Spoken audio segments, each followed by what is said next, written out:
Hi everyone, my name is Andrew Balalovski and I'm the owner of People Inventing Motion Pictures.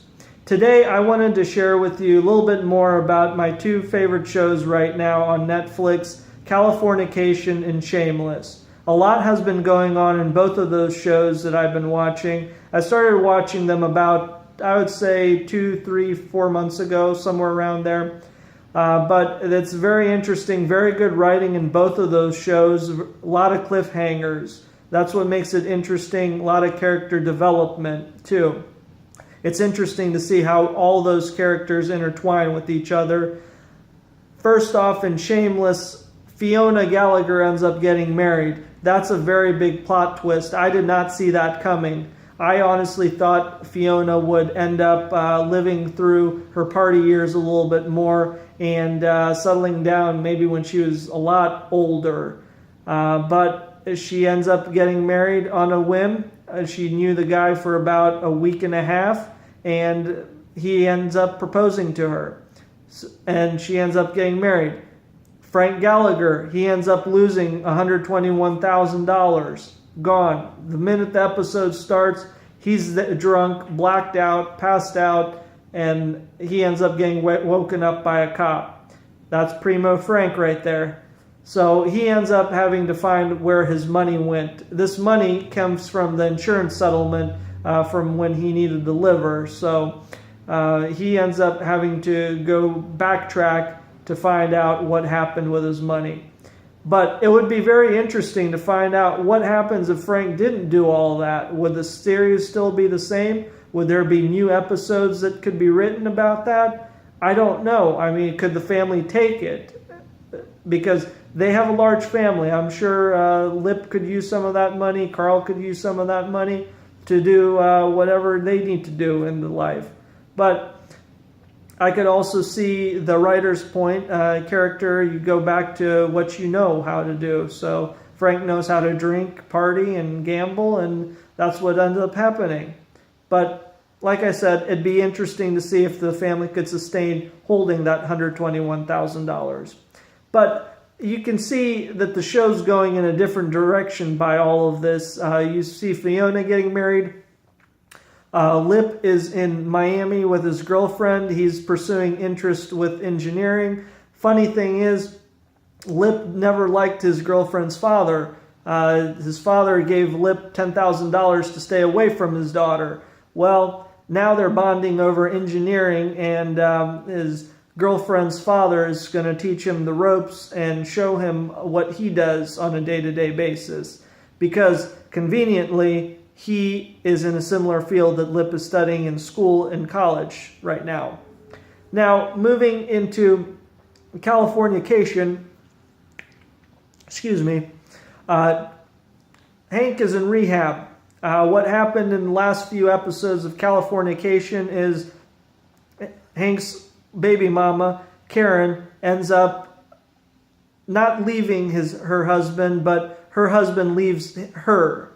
So now Hank has an opportunity to clean up his act and get back with the love of his life, Karen. But in doing so, the past comes back to haunt Hank, and he has to go to rehab to cure his alcoholism, or at least partially remedy it. And in doing so, this introduces Charlie to his next client. But there's one stipulation. Charlie needs to be gay. Now, Charlie, we could all kind of see him as being the homosexual type. But he needs to convince this client, and he does in a fake way, but every lie needs to be tested. So his client comes on to Charlie one day, and Charlie just cannot take it anymore, and he comes out saying that he's straight, he cannot pretend anymore. This ultimately lands Charlie in being fired. Now, twist to the story. What happens if Charlie ends up leading that type of lifestyle? What would it do for him? I mean, he's facing financial problems, so this could have helped him. Like what I mentioned about Shameless, it could throw the story in a totally different direction. So it's just a different avenue. Could the characters handle it? We don't know. I think being Californication that could possibly support all that. But that's up to you to find out. Continue watching that. Another movie that I watched over the weekend was Impossible with Naomi Watts. It is a suspense movie. It's a thriller. It was very good. I enjoyed it. What the story is about, it's about survival. The family, Naomi Watts' family, ends up going on vacation to a resort. There's a tsunami and it wipes everything clean. There's not one thing left there. And it's a survival story, survival of the fittest. What I really liked about it was the child who looked after her mom, Naomi Watts' character. He was more wise beyond his years, I thought. The imagery was fantastic. One of the things that I want to find out is how a filmmaker, is able to pull off shooting a tsunami wave hitting a resort like that. That had to take a lot of either special effects or a lot of water to do so. And I don't think they actually ended up doing that, but it would be interesting to find out how it all came together. It's a basic survival story. The imagery is fantastic. There was a lot of art behind it. One of the things that stood out was they had a shot of Naomi Watts walking on the land, and there was a hole in her leg, and you could just see it gaping. I found that to be very interesting. And but one of the things that I thought maybe could have been done a little bit better or make the story more interesting was if the stakes were risen. I feel that everything just happened so quickly, and it was kind of a little flat in certain areas.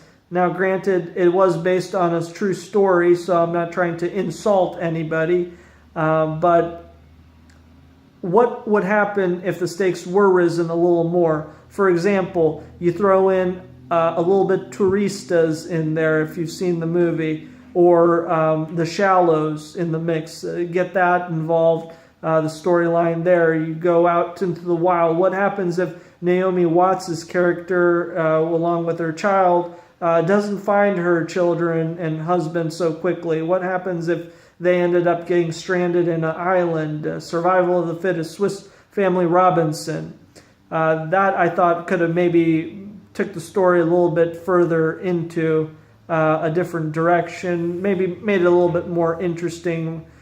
I also thought, too, there could have been a little bit more character development. It was a lot of the tsunami hits and then trying to get out of the water. I thought that was the majority of the film, and yes, that's great, but I wanted to see a little bit more action, like what goes on in the characters, what do they need to do next to survive, besides just swimming through the water, hoping nothing else drags them further out. I wanted to see a little bit more intensity, if you will. I also watched part of Sausage Fest over the weekend. For a film that was animated, I tried to give it the best that I could, but I just could not get past the first maybe 20, 30 minutes of it. It was an interesting concept to me, but I just felt that for a lot of my favorite characters being in there, there wasn't anything to latch me to it. I get it. It was about sausage and groceries, leaving the supermarket and surviving, but there's just nothing there for me. Interesting concept. I liked it. It was an interesting concept. I will give it another chance and see what will happen. But I've just seen too much work from the Jonah Hill actor who is voicing one of the characters. I've seen too much work from Seth Rogen, and I feel that they've done better things, I believe, in my opinion. But I will give it another shot. It was kind of late, so that could have been part of it. But for a first go around, I didn't really stick with me. Maybe because I don't watch too many animated films. I'm not sure, but I thought there could have been a little bit more of a hook to draw you in. I mean, I get it. It's a sausage going out into the real world, if you will. So, but that's all the time that I have for today. Tune in next week for another episode. Please also feel free to leave comments. You can get in touch with me at 614-257-8123. Again, that's 614-257-8123. Thanks.